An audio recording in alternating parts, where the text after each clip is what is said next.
Happy Thursday po sa ating lahat. Ako si Benison Estareja. Patuloy pa rin po ang epekto ng southwest monsoon or hanging habagat sa malaking bahagi ng ating bansa. Subalit kung mapapansin natin yung ating latest satellite animation, nagsishift yung malalakas na ulan from the areas western section of Luzon, pababa dito sa may Visayas and Mindanao. So overnight, simula po ngayong hapon hanggang bukas ng madaling araw, mataas ang tsansa ng ulan dito sa may Visayas, Mindanao, halos buong Mimaropa at maging dito rin po sa mga probinsya ng Zambales, Bataan, Cavite, Batangas, Metro Manila, paakyat ng Batanes, and Babueng Group of Islands. Yung mga pag-ulan po natin ay dahil sa southwest monsoon or hanging habagat. Samantala, base rin sa ating latest satellite animation, meron po tayong namamataan na hindi lang isa, kundi tatlong low pressure area sa paligid ng Philippine Area of Responsibility. Yung isa po dyan ay yung dating si Bagyong Bising na may international name na Danas. Sa ngayon, low pressure area na at hindi na po inaasahang magiging bagyo pa muli. Nandito palapit sa ating Philippine Area of Responsibility. Kung mapapansin po nila, nagkaroon ng pag-ikot or looping direction po yung movement nitong low pressure area pero wala na siyang direct effect sa ating bansa. Samantalang ikalawang low pressure area, kalalabas lamang ng Philippine Area of Responsibility. Kaninang alauna ng hapon at huling namataan, 830 kilometers, hilagang silangan ng extreme northern Luzon, may medium chance or katamtaman na tsansa na maging isang tropical depression or mahinang bagyo. Samantala na sa far east ng extreme northern Luzon, yung pangatlong low pressure area na mataas ang tsansa na maging tropical depression sa loob ng 24 oras. Huling namataan higit 2,100 kilometers east of Batanes. Kung sakasakaling maging isang bagyo, ay hindi naman papasok ng Philippine Area of Responsibility. Itong tatlong low pressure areas, walang direktang epekto po sa ating bansa at kung meron man itong epekto, yung tinatawag natin na paghila or paghatak ng southwest monsoon, isang bahagya lamang po dito sa bahagi ng western sides ng ating bansa. Bukas, July 11, araw po ng Friday, mataas pa rin ang tsansa ng ulan sa ilang bahagi po ng western and northern Luzon dahil po yan sa southwest monsoon. Batanes and Babueng Group of Islands, mataas pa rin ang tsansa ng ulan. Zambales and Bataan, pababa ng Cavite, Batangas, and Occidental Mindoro, mataas din po yung tsansa ng mga pag-ulan na bagamat hindi tuloy-tuloy, paminsan-minsan po malalakas pagsapit po ng hapon hanggang sa gabi. So siguruhin pa rin na meron tayong dala-dala ng mga payong. Samantala sa natitirang bahagi naman ng Luzon, kabilang po ang Metro Manila, aasahan natin yung pagbuti pa ng panahon. May mga pagkakataon na magiging maaraw dun sa mga lugar po na inulan itong mga nagdaang araw sa may bahagi ng Central Luzon, Calabarzon, and Metro Manila at may tsansa pa rin po ng mga pulupulong mga pag-ulan at mga thunderstorms, lalo na sa dakong hapon hanggang sa gabi. And the rest of Luzon, partly cloudy to cloudy skies pa rin at may mga lugar naman po na maliit lamang ang tsansa ng mga pag-ulan bukas. Temperatura natin sa Metro Manila between 26 to 30 degrees Celsius, habang sa Baguio City bukas, medyo presko pa rin po, 17 to 22 degrees Celsius. Samantala sa ating mga kababayan po sa Palawan, Visayas and Mindanao bukas, pagbaon po ng payong, mataas ang tsansa ng mga pag-ulan dahil sa southwest monsoon or hanging habagat.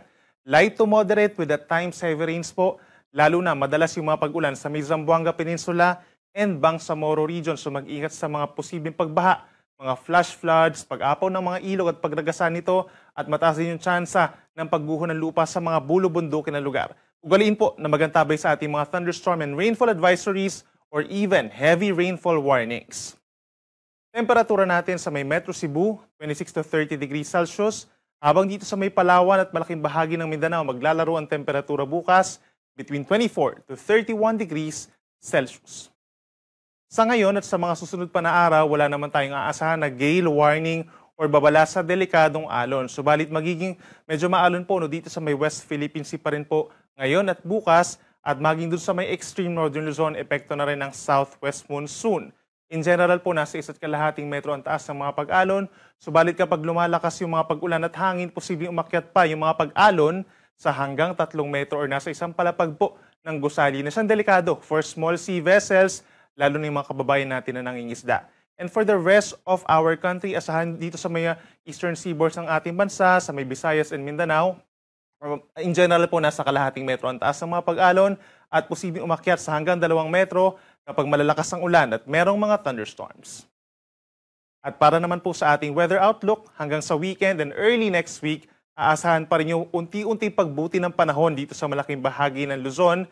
Over the weekend, may mga lugar pa rin kagaya po ng Zambales, Bataan, Cavite, Batangas, Occidental Mindoro, and even Metro Manila ang madalas magiging makulim ng panahon pero mas mababawasan na po yung mga pag-ulan kumpara nito mga nagdaang araw. No? Meron na lamang mga pulupulong mga ulan or mga thunderstorms pagsapit ng hapon hanggang madaling araw sa malaking bahagi ng Western Luzon habang yung nasa may eastern sides ng Luzon, yung facing the Pacific Ocean, kabilang na ang Bicol region, magpapatuloy ang fair weather conditions with some isolated rain showers lalo na sa may Masbate and Sorsogon. At pagsapit ng Monday, mas malaking bahagi pa po ng Luzon ang magkakaroon ng pagbuti ng panahon. Yun nga lang po, aasahan yung mainit at malinsangan po na tanghali. Sa ating mga kababayan po sa Visayas, mataas ang tsansa pa rin ng mga pag-ulan pagsapit ng Sabado dito sa may Western Visayas, Negros Island Region and Central Visayas dahil pa rin yan sa southwest monsoon or hanging habagat habang bubuti yung panahon pagsapit ng Sabado sa may eastern portion of Visayas. Pagsapit naman ng Linggo at Lunes, aasahan sa malaking bahagi ng Visayas ang bahagyang maulap at madalas maaraw na panahon. Pagsapit ng tanghali, magiging mainit at malinsangan at nandyan pa rin po ang mga pulupulong pag-ulan at mga thunderstorms, lalo na sa may Panay Island and Negros Island region. At sa ating mga kababayan po sa Mindanao, mataas pa rin ang tsansa ng pag-ulan. Pagsapit ng Sabado, dito sa may Bangsamoro region and Zamboanga Peninsula, dulot pa rin ng habagat. So magbaon pa rin ng payong kung lalabas ng bahay. Habang natitirang bahagi ng Mindanao pagsapit ng Sabado, mataas din po ang tsansa ng ulan pagsapit ng hapon hanggang gabi. At sa bandang Linggo at Lunes, katulad dito sa Visayas, malaking bahagi na nito ang magkakaroon ng mas maaraw na panahon. Yun nga lang po, mainit at malinsangan pagsapit ng tanghali at sasamahan pa rin ito ng mga saglitang ulan at mga localized thunderstorms. Ang ating sunset ay 6:30 ng gabi at ang sunrise bukas po ay 5:34 ng umaga. Para sa kataragdagan pa pong impormasyon regarding po sa ating panahon, bisitahin po ang bagong website ng Pag-asa na panahon.gov.ph. Dito po sa ating bagong website, makikita niyo yung ating mga real-time observations in terms of ulan, yung hangin, yung mga different parameters pa po na ating minomonitor, plus yung ating mga tools na ginagamit po sa pagbibigay po ng weather forecast, gaya na lamang po ng radar, satellite, and yung ating mga forecast models na tinitingnan. Everyday po yan. At kung mapapansin po niya sa ating right side, yung ating bell button doon kapag pinindot po nila, makikita po yung ating mga real-time din na mga warnings and alerts, kabilang na po ng thunderstorm advisories and heavy rainfall warnings. So again, inuulit natin, bisitahin po panahon.gov.ph.